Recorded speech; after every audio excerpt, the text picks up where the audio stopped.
Talk to us about this then. This particular move for Darwin Núñez. What do you think of him as a player? What you've seen so far? I was lucky enough to be at Anfield when Liverpool played Benfica, so I had close-up view of him, and I thought he was excellent on the night. He gave Van Dijk and our defence nothing but problems all night, and he scored, I think it was 2, could have got more. He was unlucky not to score at least one more, but it was a great performance. Obviously, I've seen the highlights in the Portuguese league like everyone else, and it looks like it's going to be a great signing. I'm devastated if it's to replace Mane. I'm devastated. He is one of my favourite players, if not my favourite Liverpool player at the minute. So, yes, that the dog's not happy either. He's seen someone walking past the window. Yeah, so, but yeah, no, he looks good. Yeah. He looks very good. Can I what just do you think, ask? though, Rickie? Sorry, you go.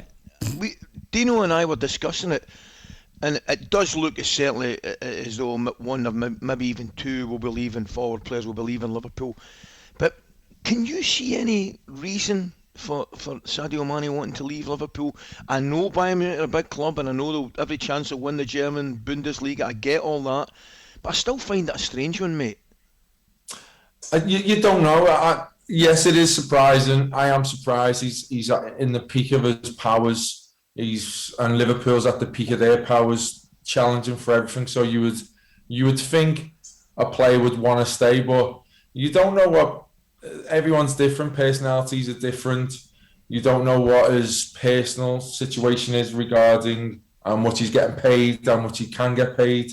I have got no bad feelings towards Mane, none whatsoever. I wish if he does leave, I've got nothing but best wishes for him, and I can just say thank you for everything you've done for Liverpool. He was absolutely unbelievable. Rickie, you know, if his agent went into Liverpool and said, look, we've been offered 500 grand a week off Bayern Munich, do you think Liverpool should match it, or do you think they might set the precedent for the rest of the squad?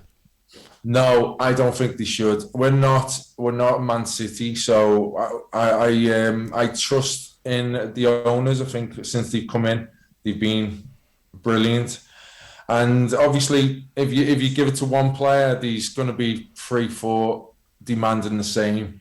So no, I know, I understand we can't pay the wages of some of the top teams in Europe.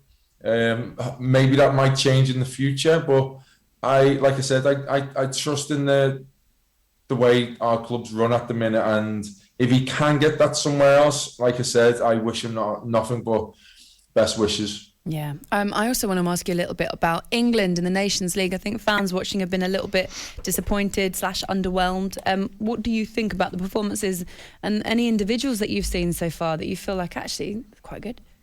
I have seen all the games. I enjoyed the Germany game.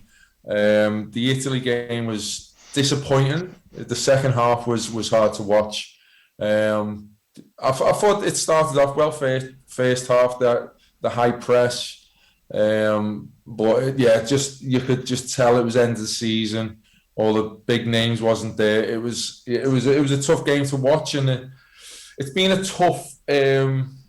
It's been a tough couple of weeks for England. You would have wanted to have seen an idea of how they're going to approach the World Cup. I'm not sure how they're going to approach it, whether they're going to be going 3 at the back, 4 at the back.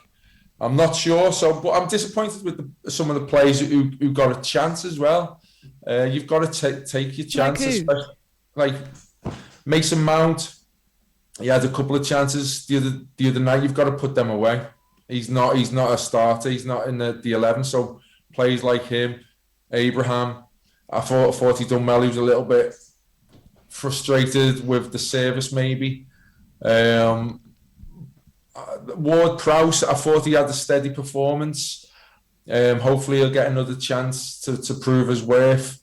But yeah, these players, I think they've got to do something special when they get the chance, because I think Southgate already has his mind up of what his starting 11 are going to do. So it's up to the others to to force their way in. And I don't think anyone's done that in the last 3 games. Would the lack of goals be a concern for you, Ricky? Particularly if Harry doesn't seem to be scoring. I don't know. Yeah, without a doubt. I think we've got to try other options. I think he does stick with Harry constantly, and I obviously I understand why. He's one of the best players in the world, and he's one of our best players. But you have to jig it round and play other players. I'm a little bit disappointed we didn't get Michael Antonio in the England fold. To be honest, I thought he would have been a great addition. I think he's gone to Jamaica, which I thought that was devastating for England. I thought he could have been a great backup for Harry Kane. But even if Harry Kane's fit, you've got to start playing Abraham more, give him more minutes on the pitch with the top players of England, I think. Do you know what? I agree with you. I'd have loved to see Mikel sign for England, play for England at a top level, but for some reason just wasn't to be, was it? Ricky, we'll have to let you go there, but really appreciate you coming on. Thank you, mate. Have a great day. Ricky. Cheers, go and tend to your dog. Make sure the dog's all right. Thank you. Take care. Rickie Lambert there on talkSPORT Breakfast. talkSPORT Breakfast with Laura Woods. Monday to Wednesday mornings 6 till 10. On AM, on DAB, via the talkSPORT app and on your smart speaker. talkSPORT.